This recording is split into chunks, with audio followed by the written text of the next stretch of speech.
A guerra começou, não com um grito, não com um estrondo, mas com um silêncio pesado. O tipo de silêncio que vem antes da tempestade. O tipo de silêncio que os céus nunca haviam conhecido. Eu sou Jesus, o Verbo de Deus.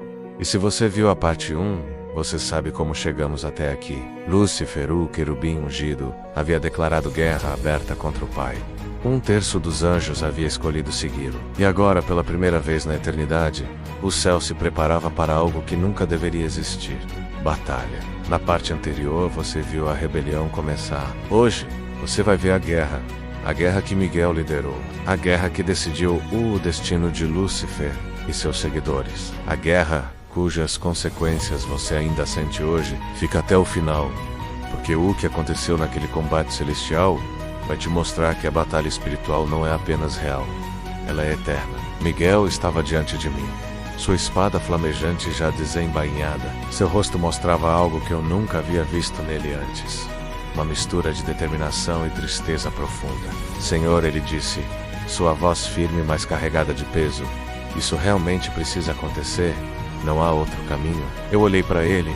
Miguel, o príncipe dos exércitos celestiais. Um dos 3 arcanjos leal desde o primeiro momento de sua criação. E respondi. Eles escolheram Miguel. O Pai não força amor, e amor rejeitado não pode permanecer na luz.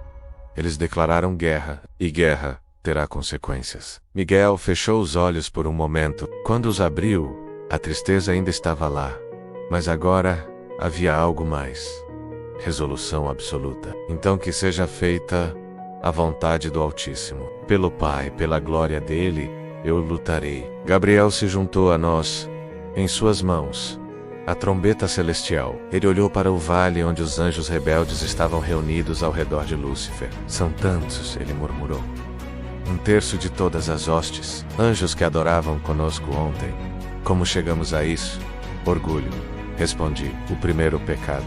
E ele se espalha como veneno. Mas vocês precisam entender algo, Miguel, Gabriel, e todos os que permanecem fiéis. Esta guerra já está decidida. Não porque temos mais poder, mas porque Lúcifer está lutando contra o próprio Criador. Ele não pode vencer. Nunca poderia. Esta guerra é pela justiça, não pela vitória. A vitória já é nossa. Mas isso não tornava a batalha menos real. Não tornava a dor menos verdadeira. Porque guerra, mesmo guerra justa, sempre carrega perda. Do outro lado, eu via Lúcifer organizando suas tropas. E algo me chocou. Ele ainda era belo. A rebelião ainda não havia deformado completamente sua aparência física. Mas quando você olhava nos olhos dele, via algo que não estava lá antes. Vazio. Um vazio profundo disfarçado de determinação. Ele havia trocado propósito por ambição. E a ambição sem propósito é apenas destruição.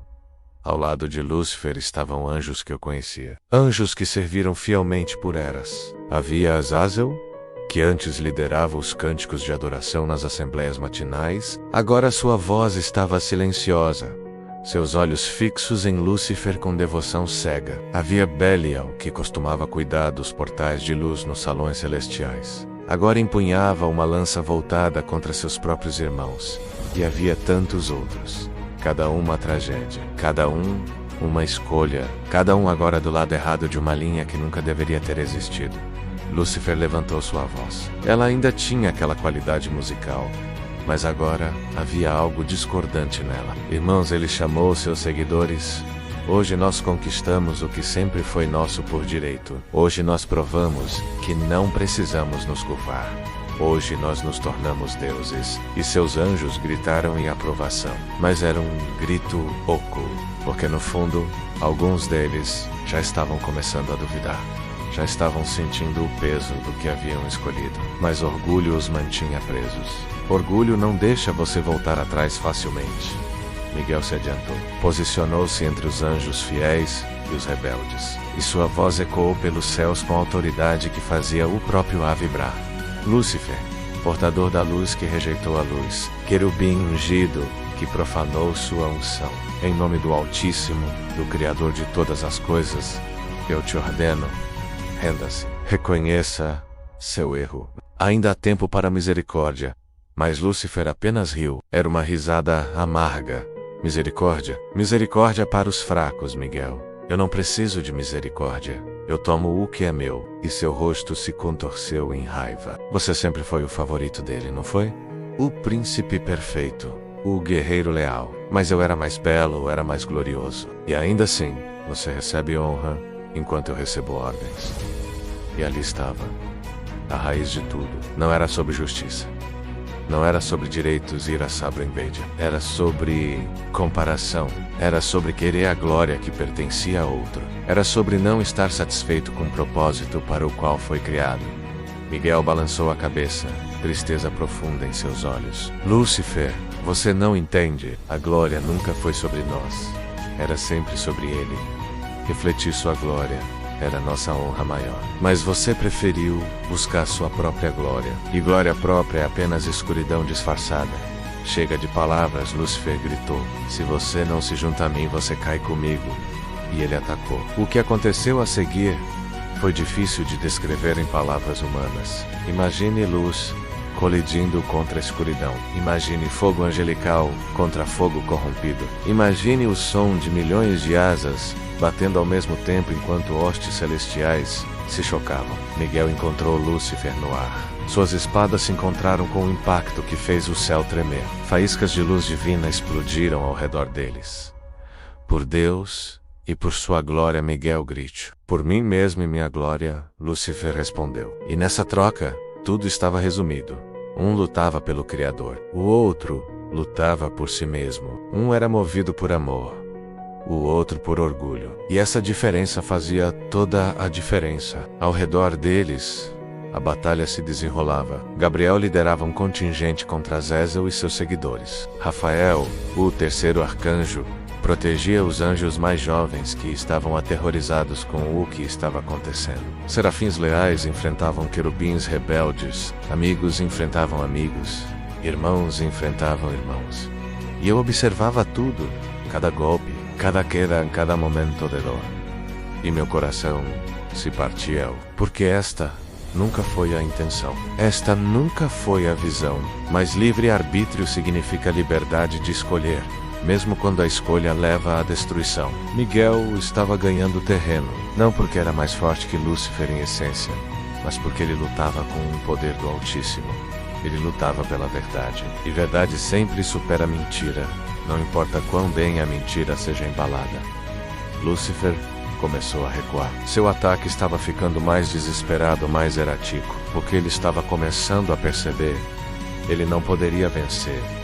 Nunca poderia. Esta guerra estava perdida antes de começar. Não, Lúcifer rugiu. Eu não aceitarei isso. Eu sou o portador da luz. Eu sou o ungido. Eu não posso perder para você. Mas com cada declaração de eu, ele se enfraquecia mais. Porque poder verdadeiro nunca vem do eu, vem do Criador. Miguel o pressionou, não pela glória da vitória, mas pelo dever da justiça. E finalmente, com um golpe poderoso, ele desarmou Lúcifer. A espada do querubim rebelde caiu, girando no ar celestial antes de desaparecer nas nuvens abaixo.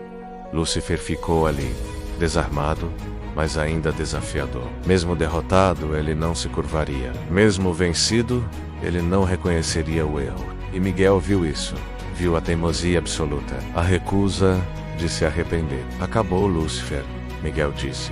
Sem alegria na voz, você perdeu. Mas Lúcifer cuspiu suas próximas palavras com veneno puro. Isto não acabou. Miguel nunca acabará. Se eu não posso ter o céu, então eu corromperei a criação. Se eu não posso governar aqui, então eu destruirei tudo que ele ama lá embaixo. Esta guerra está apenas começando. E foi nesse momento que o julgamento final veio. O Pai se levantou do trono, e sua voz preencheu toda a existência. Lúcifer, filho da alva, como caíste desde o céu. Tu que querias te exaltar, serás precipitado. Tu que querias ser como o Altíssimo, serás lançado ao mais profundo do abismo. E então começou a queda. Mas o que foi a queda? Como eles foram expulsos? Para onde foram? E o que aconteceu quando chegaram? Isso você precisa ver na parte 3. Se esta guerra celestial te impactou, deixa nos comentários. A Batalha do Senhor. Se inscreve e ativa o sininho, porque a parte 3, a queda propriamente dita, vai te mostrar o momento em que Satanás nasceu. Compartilha com quem precisa entender que a guerra espiritual é real.